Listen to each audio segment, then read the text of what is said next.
కంటి మీద కునుకు వేయకుండా కుమిలిపోతిరో, ఇంటి మీద ధ్యాస విడిచి ఒంటరినై వస్తిరో. మేడమిద్దలెన్నున్నా నాతో అవి రావురో, మూడు నెల ముచ్చట ఈ జీవితమని తెలుసురో.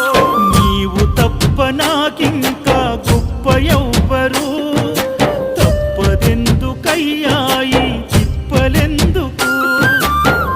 ఒక్కసారి చూడయ్యా వేడుకున్న రావయ్యా, చిరు చిరు నవ్వుల బంగారు బాలుడా, కాంతగిరుల దివ్య జ్యోతి ఈ కలియుగాన వెలసి, నిన్ను నమ్ముకున్న భక్తులకు దర్శనమిచ్చి ఎంత దూరమో